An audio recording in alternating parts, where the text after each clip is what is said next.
Autoline Daily is brought to you by Bridgestone, passion for excellence. Here are today's top headlines. Automakers report July sales. The U.S. cash-for-clunkers program may be stalled in the Senate, and General Motors starting to lease vehicles again. Up next, we'll be back with the news behind the headlines.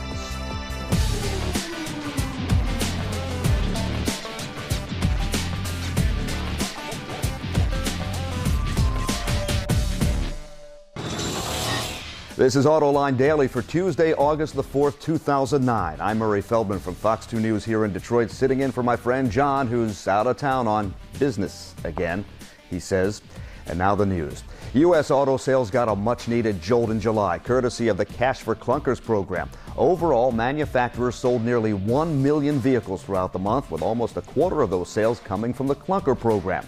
Now that was still down over 12% from last July, but it brought the industry's 2009 SAR number, its annual sales measure, up to over 11 million vehicles. The big month-to-month winners were Porsche, Suzuki, Mazda, Toyota, and Chrysler, while the big losers were Isuzu, Jaguar Land Rover, Volkswagen, and BMW. Meanwhile, despite the success of the program, Washington is still working to refund it. The $2 billion refresh that the House passed last Friday is still awaiting Senate approval, as many dealers throughout the country are hitting the pause button on the program because it's unclear how much of the original $1 billion is left. The White House is urging the Senate to adopt the House bill before it goes on vacation. Senators go on vacation on Friday. One more note that may help revitalize the Cash-for-Clunkers program. Early numbers from the Department of Transportation report that the gasoline mileage on the cars and trucks that people are buying to qualify for the rebate is significantly higher than expected. Cars are averaging just over 28 miles per gallon, with SUVs about 22 and trucks just over 16. The New York Times reports the environmental aspect of the program has been a concern to several senators worried about refunding clunkers. This could put them over the top. General Motors starting to lease vehicles again. The company has partnered with U.S. Bank to start a program in 5 states. If you live in New York, New Jersey, Connecticut, Michigan, or Ohio, you're eligible to grab one of the 8 different 2009 or 2010 models throughout the end of the month. When the new Cadillac SRX launches later this year, it will kick off a new nationwide lease program. General Motors expected to lay off thousands of workers after its latest round of buyouts fell short. Only about 6,000 hourly employees took the severance package, about half as many as the company had hoped. The New York Times reporting that it still employs about 48,000 factory workers, which is about 7,500 more than it wanted to have at year's end. Since 2006, close to 66,000 hourly workers have taken buyouts or early retirement offers from GM. The AP reports that Toyota posted an $819 million loss for the second quarter of this year. A strong yen and falling sales in almost all regions it sells in contributed to the loss. Toyota says it expects to post nearly a $5 billion loss for the fiscal year.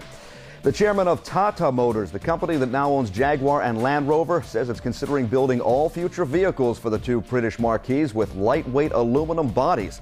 According to Motor E magazine, Tata is making the consideration in order to reduce weight to help improve its fuel economy and reduce CO2 emissions. Coming up next, a look at Audi's efforts to get diesel to catch on in the American market. We'll be right back after this.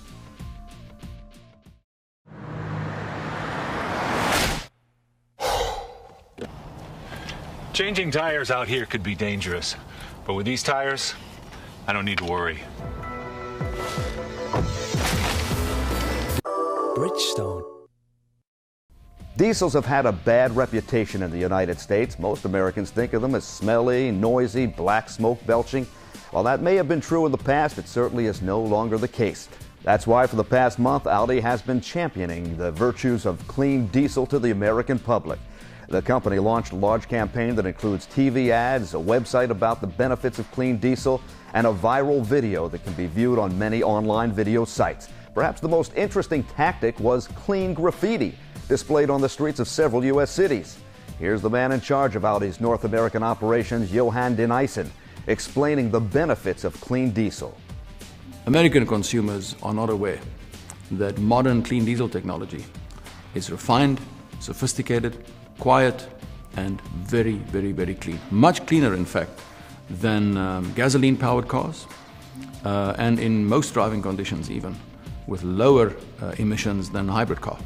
So a lot of information to be conveyed to American consumers.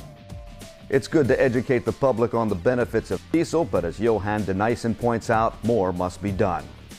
We have to address policymakers, opinion leaders, and automotive experts to bring understanding of what clean diesel technology means and what benefits it holds for the individual consumer at the economic level, but also for broader society when it comes to issues of the environment. Except for the heavy-duty pickups, pretty much all automakers in the American market, except for the Germans, have scrapped their diesel plants. Part of the reason is the stringent emission standards that cost thousands for automakers to meet. And the other part of the problem is the fluctuating price of diesel at the pump. So until those two issues get addressed, diesel faces an uphill battle to catch on here in the U.S. And that'll do it for today's top news in the global automotive industry. Again, I'm Murray Feldman from Fox 2 News here in Detroit, sitting in for my friend John McElroy. Thanks for watching, and we'll see you tomorrow.